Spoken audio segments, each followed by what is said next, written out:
একটি স্কুলের ক্লাসরুমে শিক্ষক পড়াচ্ছেন। হঠাৎ আরিয়ান মির্জা তার সহপাঠীকে কিস করে। এটা দেখে টিচার খুব রেগে যায়, আরিয়ানকে শাস্তি দিতে থাকে। কিন্তু আরিয়ান ছোট থেকেই খুব হিংস্র প্রকৃতির।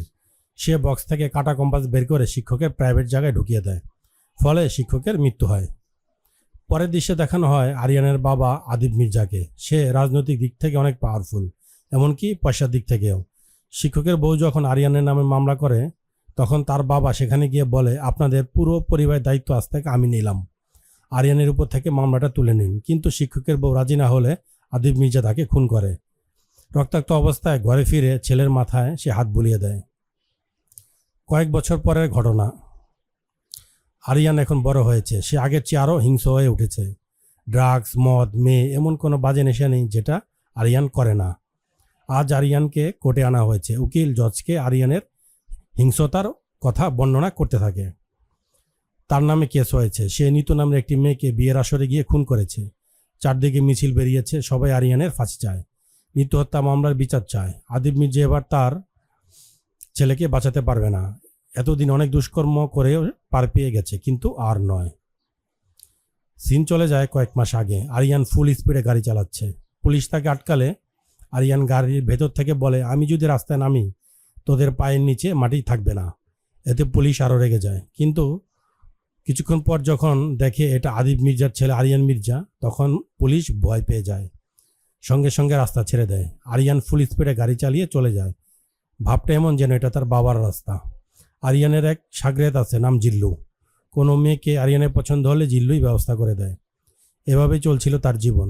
কিন্তু সব কিছু তছনছ করে দিয়ে আরিয়ানের জীবনে আসে নিতু।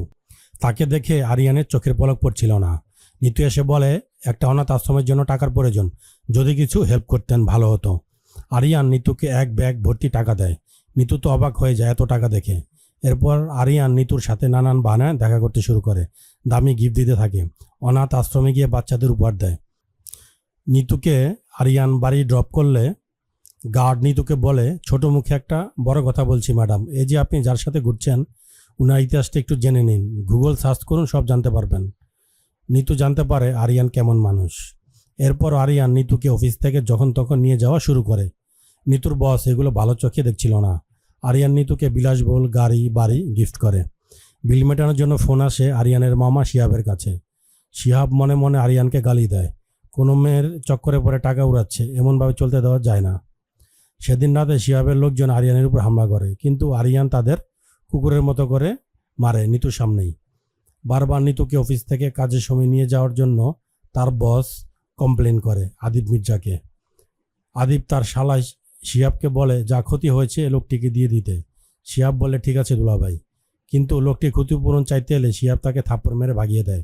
বলে, আমার দুলাভাই যেন কথাটা না জানে। নিতুর বস পুরো রাগটা মেটায় নিতুর ওপর। বলে, তুই একটা বাজারি মেয়ে। নিতুকে অনেক খারাপ খারাপ কথা বলে অপমান করে। নিতুর খুব খারাপ লাগে। সে কান্নাকাটি করে চলে যায়। আরিয়ান বসটিকে বেধড়ক পিটায়, গলার চেন পরিয়ে কুকুরের মতো ঘোরায়। নিতুর কাছে ক্ষমা চাওয়ায়। নিতুর ব্যাপারটা ভালো লাগে না। আরিয়ানকে জিজ্ঞাসা করে, তুমি কি চাও, আমাকে বেডে নিয়ে যেতে? এতে আরিয়ান ডেকে যায়, বলে, আমি তোমাকে ভালোবাসি নিতু, যদি বেডে নিয়ে যেতে চাইতাম প্রথম দিনই নিয়ে যেতে পারতাম। নিতু বলে, ঠিক আছে, নিজেকে আগে শুধরাও, আমি কোনো নেশাখোর ছেলের সাথে জীবন কাটাতে পারবো না। আরিয়ান জিল্লুকে বলে, আজ থেকে ড্রাগস নেওয়া সম্পূর্ণ বন্ধ। কিন্তু এত সহজে কি নেশা ছাড়া যায়? আরিয়ান ছটফট করতে থাকে নেশার জন্য। ডাক্তার দেখে এমন কোনো নেশা নেই যা আরিয়ান করে নেই। তাকে রিহাবে রাখা হয়। আরিয়ান জিল্লুকে বলে, বাবা যেন কিছু না জানে। আদিব মির্জা ফোন করলে জিল্লু বলে, আরিয়ান স্যার লন্ডনে ঘুরতে গেছে। এদিকে জিল্লু নিতুকে ফোন করে। নিতু আরিয়ানকে দেখতে আসে। আরিয়ানের কষ্ট নিতু আর দেখতে পারে না। নিতু বলে, আমিও তোমাকে খুব ভালোবাসি। আরিয়ান অন্য মেয়ের সাথে কথা বলে নিতু জেলাস ফিল করে। আরিয়ান তখন তাকে মারানোর চেষ্টা করলে নিতু মানছিল না। আরিয়ান বলে, আমি নিজেকে শেষ করে দেব। এই বলে ব্ল্যাঙ্ক ফায়ার করে। নিতু দৌড়ে এসে আরিয়ানকে জড়িয়ে ধরে। বলে, এমন মজা কখনো করো না, তোমার কিছু হলে আমি নিজেও শেষ হয়ে যাব। আরিয়ান নিতুকে বাড়ি নিয়ে এসে মা আর দাদির সাথে পরিচয় করিয়ে দেয়। সেখানে তার বাবার ব্যবসায়িক বন্ধু নাবিদ খানের ছেলে প্রিন্স উপস্থিত ছিল। সে নিতুকে দেখে এগিয়ে যায় হাক করার জন্য, কিন্তু নিতু পিছিয়ে যায়। এটা দেখে প্রিন্স বলে, এমন গাইয়া মেয়ের সাথে রিলেশন করেছ, আমি প্রস্তাব করে দিলেও নিতুর মতো হাজারটা মেয়ে ভেসে যাবে। কথাটা শুনে আরিয়ান আর প্রিন্সের মধ্যে ঝামেলা লাগে। শিহাব তখনকার মতো ব্যাপারটা সামলায়, কিন্তু আরিয়ান কথাটা ভুলে না। প্রিন্স যেখানে পার্টি করছিল সেখানে আরিয়ান দলবল নিয়ে গিয়ে প্রিন্সকে প্রথমে পিটায়, তারপর তার মুখে প্রস্তাব করে দেয়। প্রিন্স তার বাবা নাবিদ খানকে সব বলে। নাবিদ বলে, এখন যদি আমার বড় ছেলে ফারহানকে এখানে আনি, আরিয়ানের পুরো পরিবারকে কুচুকাটা করবে সে। ফারহান সম্পর্কে দেখানো হয় কয়েক বছর আগেও সে দেশে তাণ্ডব চালিয়েছে। এক পুলিশের বউয়ের ইজ্জতে হাত দিলে পুলিশ ফারহানকে ধরতে তাদের টিম নিয়ে যায়, কিন্তু ফারহান মেশিন গান দিয়ে 15 জন পুলিশকে নির্মমভাবে হত্যা করে। শুধু এখানে থেমে থাকে না, এক লেডি পুলিশকে ধর্ষণ করে। তার বাবা নাবিদ বলে, এখানের আবহাওয়া ভালো না, তুই কয়েকদিন গা ঢাকা দে। এরপর থেকে ফারহান বিদেশেই আছে।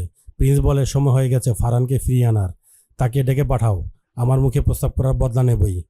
তখন শিহাব এসে বলে, এইসব হয়েছে নিতু নামের মেয়েটির জন্য, আমি মেয়েটিকে মারার ব্যবস্থা করছি, তোমরা শুধু আরিয়ান আর তার বাবাকে মারার ব্যবস্থা করো। এরপর আরিয়ানের মামা ভাড়া করা লোক দিয়ে নিতুকে গুলি করায়। আরিয়ান নিতুকে নিয়ে হাসপাতালে ভর্তি করে। সিসিটিভিতে দেখে সে কিলারের কাছে পৌঁছে যায়। লোকটিকে জিজ্ঞাসা করে আসল গডফাদার কে। লোকটি ভয় পেয়ে সব বলে দেয়। আরিয়ান লোকটিকে কুপিয়ে মেরে ফেলে। এরপর লোকটির ফোন থেকে তার মামাকে মেসেজ করে, বস অনেক বড় বিপদে পড়েছি, এই অ্যাড্রেসে চলে আসুন। শিহাব এসে আরিয়ানকে দেখতে পায়, রক্তাক্ত অবস্থায় বসে আছে, তার লোককে মেরে ফেলেছে। শিহাব আরিয়ানের কাছে ক্ষমা চায়। আরিয়ান বলে, এতদিন শুনে এসেছি মা ভাগ্যে যেখানে বিপদ নাই সেখানে, এখন দেখছি উল্টো।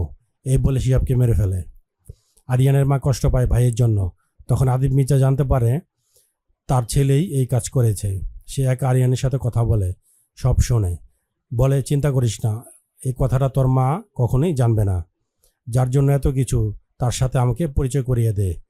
কয়েকদিন পর আরিয়ান নিতুকে নিয়ে আসে তার বাবার সাথে পরিচয় করানোর জন্য, কিন্তু নিতু আরিয়ানের বাবাকে গালাগালি করে। এটা শুনে সবাই স্তব্ধ হয়ে যায়। আরিয়ান সহ তার পরিবারে কেউই বুঝতে পারছে না হচ্ছেটা কি।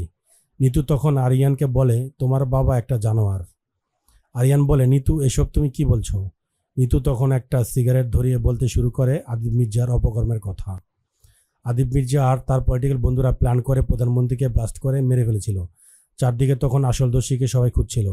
আদিব মির্জা প্ল্যান করে এক নিরীহ গ্রামে মানুষকে ফাঁসিয়ে দেয়, আর সে ছিল নিতুর বাবা। নিতু আর তার বোন পুলিশদের বলে তার বাবা কিছুই করেনি, কিন্তু তাদের চোখের সামনে বাবাকে ধরে নিয়ে যায়। নিতুর বোন আদিব মির্জার কাছে গিয়ে বলে, বিনা কারণে আমার বাবাকে পুলিশ ধরে নিয়ে গেছে, আপনি কিছু করুন। আদিব তখন নেশাগ্রস্ত ছিল। নিতুর বোনকে দেখে তার মধ্যে লালসা জাগে। সে নিতুর বোনকে বিছানায় আসার প্রস্তাব দেয়, বিনিময়ে তার বাবাকে ছেড়ে দেওয়ার ব্যবস্থা করবে। বাবাকে বিপদ থেকে রক্ষার জন্য নিতুর বোন এতে রাজি হয়, কিন্তু আদিব মির্জা তার কথা রাখে না। একদিন নিতু দেখে তার বোন আত্মহত্যা করেছে, সাথে একটা চিঠি লিখে গেছে। অন্যদিকে নিতুর বাবারও ফাঁসি হয়ে গেছে। সবাইকে হারিয়ে নিতু অনাথ হয়ে যায়। নিতু আরিয়ানকে বলে, আমি তোমার দুর্বলতা, আর তুমি তোমার বাবার দুর্বলতা। তোমাকে আমি কষ্ট দেব, তাহলে তোমার বাবাও কষ্ট পাবে। এতে আমার বোন আর বাবার আত্মা শান্তি পাবে। আমি তোমাকে কোনোদিনই ভালোবাসিনি, শুধু প্রতিশোধ নিলাম। অফিসের বস থেকে শুরু করে অনাথ আশ্রম সব কিছু সাজানো ছিল। আরিয়ান নিতুকে বোঝানোর চেষ্টা করে, আমি তোমাকে সত্যি ভালোবাসি। নিতু বুঝতে না চাইলে আরিয়ান তার বাবাকে টেনে নিতুর কাছে নিয়ে যায়, বলে, বাবা ক্ষমা চাও। আদিব মির্জা নিতুর কাছে ক্ষমা চায়। এটা দেখে নিতু খুব হাসে। বোমা হামলা যাদের হাত ছিল আরিয়ান সবাইকে হোটেলে ইনভাইট করে, তারপর জিল্লুকে বলে গেটটা লাগিয়ে দে। এরপর মেশিন গান চালিয়ে সবাইকে মেরে ফেলে। সুইমিং পুল রক্তে ভেসে যায়। তাদের মধ্যে ফারহান ও প্রিন্সের বাবা নাবিদ খানও ছিল, সেও মারা যায়।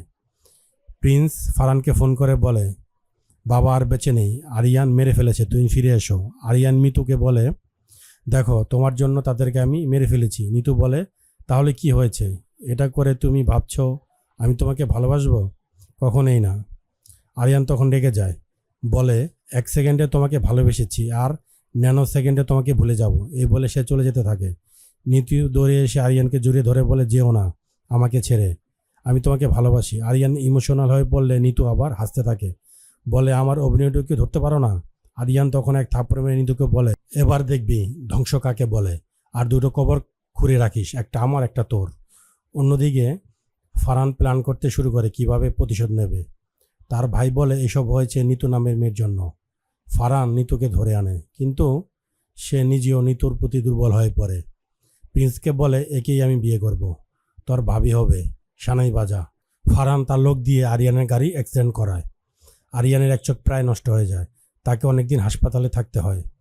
এরপর জিল্লু আরিয়ানকে খবর দেয় নিতু বিয়ের পিঁড়িতে বসেছে। আরিয়ান তখন অস্ত্র রেডি করে হেলিকপ্টার নিয়ে বেরিয়ে পড়ে। বিয়ের আসরে গিয়ে ধ্বংসলীলা শুরু করে। ফারহানের গুন্ডারা আরিয়ানের সামনে টিকতেই পারছিল না। সবাইকে একে একে মেরে প্রিন্সকে নির্মমভাবে তার ভাইয়ের সামনেই মেরে ফেলে আরিয়ান। ফারহানের সামনে দাঁড়ায় আরিয়ান। এরপর এক কপ বসিয়ে দেয় তার হাতে। জিল্লুকে বলে মাল দে। এরপর মদ ঢেলে ফারহানের গায়ে আগুন ধরিয়ে দেয়। সেই আগুন দিয়ে সিগারেট ধরায়। নিতুর সামনে গিয়ে বলে, আমাকে ছেড়ে অন্য কি বিয়ে করছিস? এই বলে আরিয়ান নিতুকে গুলি করে দেয়। নিতু আরিয়ানকে জড়িয়ে ধরলে আরিয়ান বলে, আমি জীবনে কোনোদিন কোনো মেয়ের প্রেমে পড়ি নাই, কিন্তু তোর প্রেমে পড়ছি। আমি কোনোদিন কোনো মেয়ের মায়ে পড়ি নাই, কিন্তু তোর মায়ে পড়ছি। আমি কোনোদিন কোনো মেয়ের নিয়ে স্বপ্ন দেখি নাই, কিন্তু তরে নিয়ে অনেক স্বপ্ন দেখছি। আর তুই আমার সেই স্বপ্নরে ভাঙ্গা চুরা বরবাদ কইরা দিয়া আরেকজনের সাথে সুখে সংসার করবি, আর আমি তোরে বাঁচিয়া রকম ভাবছস। এইটা বলে আরিয়ান নিতুকে আবারও গুলি করতে থাকে। নিতু তখন বলে, নাটক করতে করতে কখন যে আমি তোমাকে ভালোবেসে ফেলেছি নিজেও জানতাম না। কিন্তু নিজের বাবা আর বোনের হত্যাকারীর ছেলের সাথে সংসার করলে তাদের সাথে বেইমানি করা হতো। আমার মরে যাওয়াই উচিত। এই বলে নিতু মারা যায়। আরিয়ান নিতুকে জড়িয়ে ধরে বলে হাসপাতালে নিয়ে যাবে, কিন্তু নিতু ততক্ষণে মারা গেছে। এই কারণেই আরিয়ানকে জেলে আনা হয়েছে। সেখানে তার বাবা আরিয়ানকে বাঁচাতে চাইলেও আরিয়ান নিজে থেকে কবুল করে সেই নিতুকে হত্যা করেছে। ভোররাতে আরিয়ানকে ফাঁসি দেওয়া হয়। অন্যদিকে তার বাবাও সেই সময় নিজের মাথায় গুলি করে আত্মহত্যা করে। আর এখানেই সমাপ্ত হয় সিনেমা।